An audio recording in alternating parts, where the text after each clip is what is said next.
Henüz kullandığı yazı deşifre edilememiş, Sümer ve Mısır medeniyetleri kadar büyük, devasa bir medeniyet daha vardı. Onlara Indus Vadisi medeniyeti denmiştir. Indüslülerin yazısını okuyabilseydik eğer, belki de Sümer ve Mısır medeniyetlerine atfedilen insanlığın ilklerinin çoğunun Indus medeniyetine ait olduğu ortaya çıkacaktı.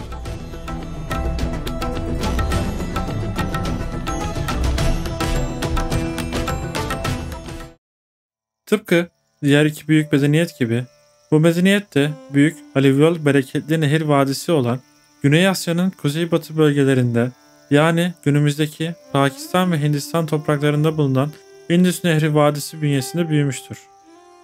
Pakistan'daki Toba Kakar dağlarına bulunan Bolan Geçidi yakınlarındaki Mehgarh isimli bir yerleşke keşfedilmiştir. Mehgarh'a M.Ö. 7000 yılından itibaren yerleşilmeye başlandı. Mehgarh, Orta Doğu dışındaki en eski kalıcı yerleşim yeridir. Dolayısıyla yerleşke Indus Vadisi medeniyetinin temelini anlayabilmek açısından önemlidir. Kurulduğu dönemde yerleşkede yarı göçebe insanlar tarafından tarım ve hayvancılık yapılıyordu. Bu insanların kökeni hakkında çeşitli görüşler ortaya atılmıştır. Bir taraf yerleşkede yetiştirilen buğday tohumları üzerinde araştırma yaparak tohumun Orta Doğu'daki buğdaylara benzediğini, dolayısıyla yerleşkeyi kuranların batıdan göçle geldiğini düşünüyor. Diğer taraf yerleşkenin kendine has özelliklerini ağır bastığını, dolayısıyla Orta Doğu'daki yerleşimler ile bağlantı kurulamadığını ifade ediyor.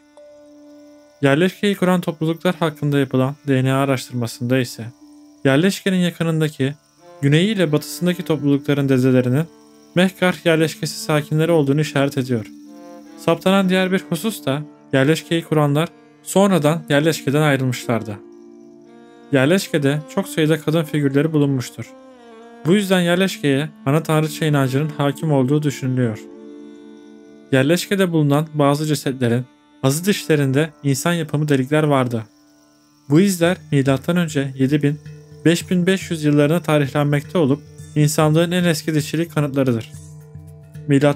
6000 yılında kayıp mum tekniği kullanılarak döküm ile imal edilen bir muska tekniğin en eski örneğidir.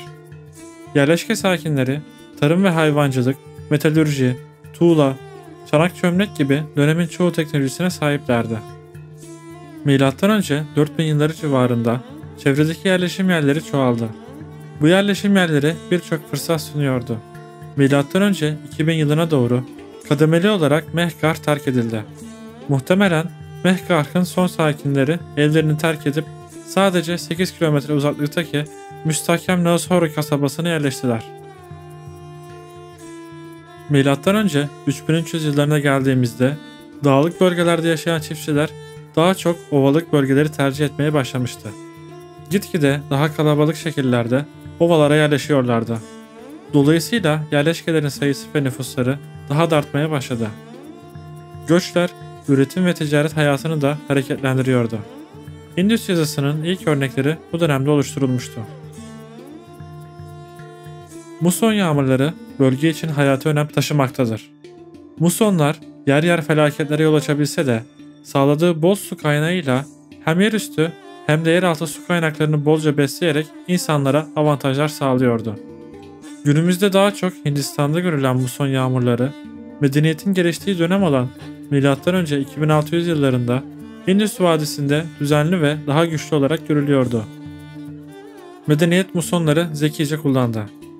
Musonlar taşkın sulamalarına fırsat verdi. Tarımdaki bu verim artışı büyük şehir ve nüfusları besleyebilecek seviyelere ulaştı. En parlak dönemlerinde medeniyetin toplam nüfusunun 1 ile 5 milyona kadar çıktığı düşünülüyor. Kültüre ait yerleşimler gelişti. Binden fazla yerleşim kuruldu. Ayrıca Mohenjo-Daro, Rupar, Kalibangani, Harappan ve Lothal gibi büyük şehirler inşa edildi. Kültüre ait en büyük iki şehir olan Harappa ve Mohenjo-Daro'nun nüfusları 30 bin ile 60 bin kişi civarına ulaşmıştır. Şehir mimarisi ve yönetimi kültürün en gelişmiş yönlerinden biridir. Şehirlerinde binlerce yıl sonra kullanılmaya başlanan şehirleşme ve altyapı özelliklerini kullanmışlardır.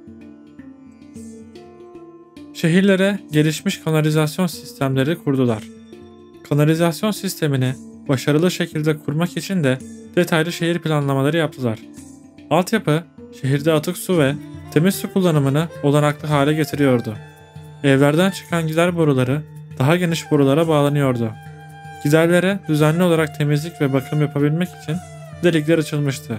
Ayrıyeten sokaklara açık olukları inşa etmişlerdi. Gerek yağmur suları, gerek atık sular gelişmiş altyapı sistemi ile tahliye ediliyordu. Böylece hijyenik koşullar sağladılar. Su girişlerine barajlar inşa etmişlerdi. İstediklerinde su akışını kesebiliyorlardı. Bu barajları tarımda da kullanmışlardır. Tüm bunlarla sınırlı kalmayarak taşlardan yapay göller oluşturmuşlar ve yağmur sularını depolamışlardır. Halka açık hamamlar inşa etmişlerdi. Bu hamamların en güzel örneklerinden biri Mohenjo-daro şehrindedir. Çoğunluk hamamın içinde yıkanan kişinin sağlığını arındırmak ve yenilemek, yani özel dini ritüeller için kullanılmış olabileceğini düşünüyor. Keza su ile yıkanmak birçok dinin ritüellerinde vardır. Belki de dini inanışlarında suyun önemli bir yeri olduğu için şehir altyapısında bu hususa çok önem verdiler.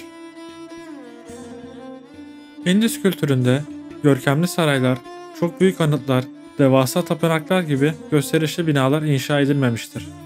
Pratik ve kullanışlı binalar tercih edilmiştir. Bu özellik toplumun genel olarak eşitlikçi olduğunu işaret ediyor. Tabi çoğu ifade gibi bir ifadeyi de mutlak katı şekilde düşünmemek gerekiyor. Çünkü zengin kesim dikdörtgen, çok katlı kale şeklindeki yapılarda yaşıyordu. Ama örneğin Mısır kültürü gibi devasa piramitler, çok büyük ve zengin saraylar yoktu. Bu durum kültüre has bir durumdu. Şehirlerin etrafını gerek savunma, gerek taşkınlardan koruma amacıyla surlarla çevirmişlerdir. Ayrıca şehirleri suni olarak yükselterek inşa etmişlerdir. Şehir merkezi daha da yüksekte inşa edilerek daha güçlü tahkimatlarla çevrilmiştir. Diğer medeniyetlerin büyük şehirleri gibi Hindis kültürünün şehirlerinde de tahıl ambarları mevcuttu. Mahalleler ızgara sokak planı yöntemiyle detaylı, düzenli ve planlı şekilde inşa ediliyordu. Şehir planı birbirini takip eden caddelerin birbirinin etrafına dönüp dolaşması ilkesi üzerine kurulmuştur. Ana caddeler ya kuzeyden güneye ya da doğudan batıya doğru uzanır.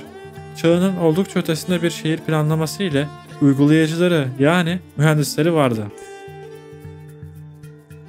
Indus Vadisi medeniyetinin tüm şehir ve idari merkezleri ile merkeziyetçi bir devlet yapısında mı olduğu, bağımsız şehir devleti mi olduğu, yoksa hanelerin ortak kararlar aldığı daha da bağımsız bir yapıda mı olduğu net olarak bilinmiyor.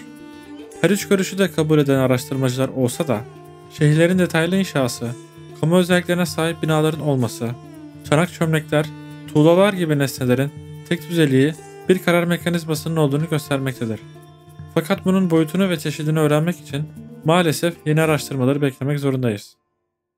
Indus Vadisi şehirlerindeki insanlar gelişmiş bir yapısal düzen kursalar da başka yerleri ele geçirme ya da fethetme düşüncesinde olmamışlardır. Ayrıca somut merkeziyetçi bir devlet idaresinin olmayışı Indus Vadisi'nin dışındaki bölgelere doğru genişlemesine izin vermemiştir. Indus Vadisi uygarlığı matematik alanında gelişmişti. Temel geometrik bilgilere de sahipti. Ağırlık ve uzunluk ölçü birimlerine standart hale getirmişlerdir.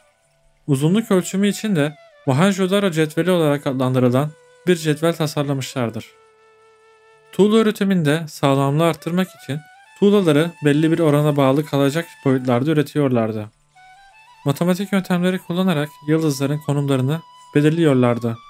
Mohenjo-daro şehrinin Rohini yıldızıyla hizalandığına dair bazı kanıtların bulunması astrolojik gözlem ve hizalama yapma yeteneğine de sahip olduklarını gösteriyor. Medeniyet, topraktan ve taştan bazı sanat eserleri inşa etmiştir.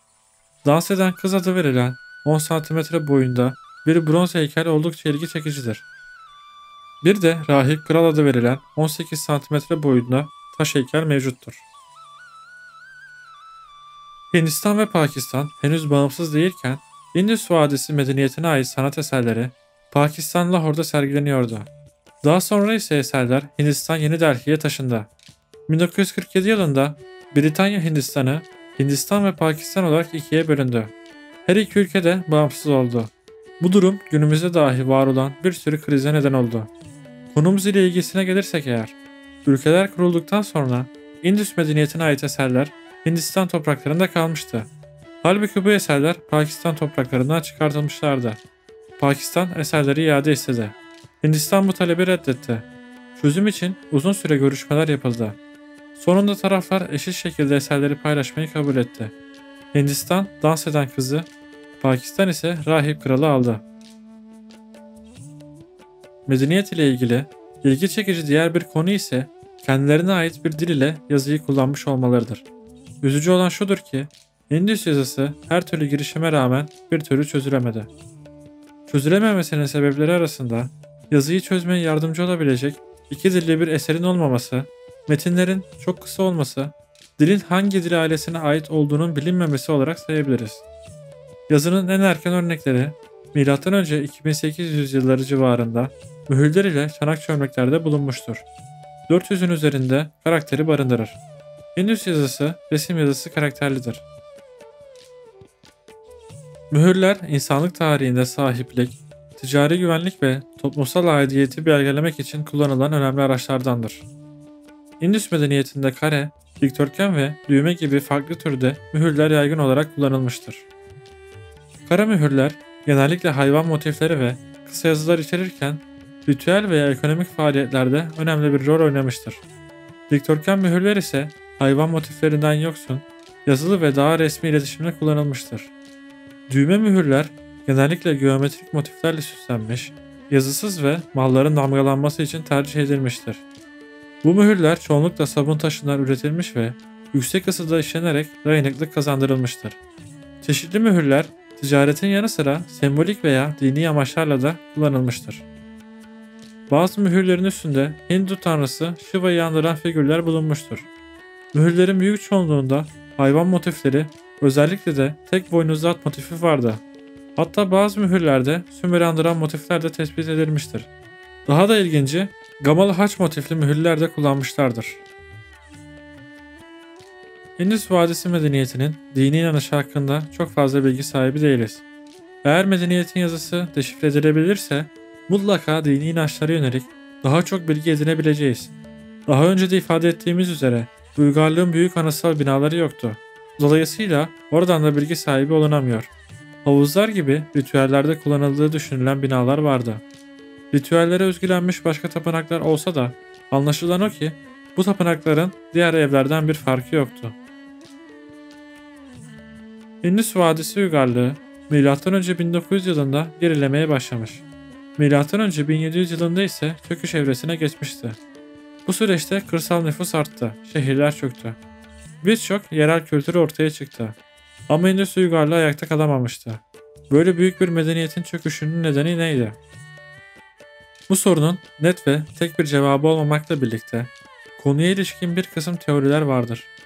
Ayrıca medeniyetin sonunu tek bir neden değil, nedenler getirmiştir. Bir dönem Aryan halkının göçü ve istilası nedeniyle Indus medeniyetinin çöktüğü düşünülüyordu. Fakat elde edilen bulguların değerlendirilmesi sonrası bu teori çok da geçerli görülmüyor. Diğer bir görüş de iklimin değişerek daha kurak hale gelmesi. Muson yağmurlarının zayıflaması gibi etkenlerle sel sularının ve nehirlerin yön değiştirdiği, böylece tarımın düzensiz ve verimsiz hale gelmesiyle sonun geldiğini ifade eder. Tüm bu bilgileri göz önüne aldığımızda aslında Indus medeniyeti sansasyonel şekilde birden yok olmamış, dönüşmüştür. Açıkladığımız nedenlerle nüfusun büyük çoğunluğu Hindistan'a göç etmiş, zamanla yeni kültürler kurmuş, göç etmeyen nüfus ise kendi yanında kavrulmaya başlayarak yerel yaşayıp yerel kültürler geliştirdi. Indus Vadisi medeniyeti, yazısı çözülemeyen gizemli dili, ileri şehir planlaması ve çevreci yaklaşımıyla tarihi iz bırakmış kadın medeniyetlerden biridir. Ancak iklimsel nedenler ve toplumsal dönüşümlerle sessizce tarih sahnesinden çekilerek dönüşüme uğramıştır. Medeniyet mirasıyla geleceğe ışık tutmaya devam ediyor. Indus'un yazısı bir gün çözüldüğünde sırları da çözülmeye başlayacaktır. O günü iple çekiyoruz.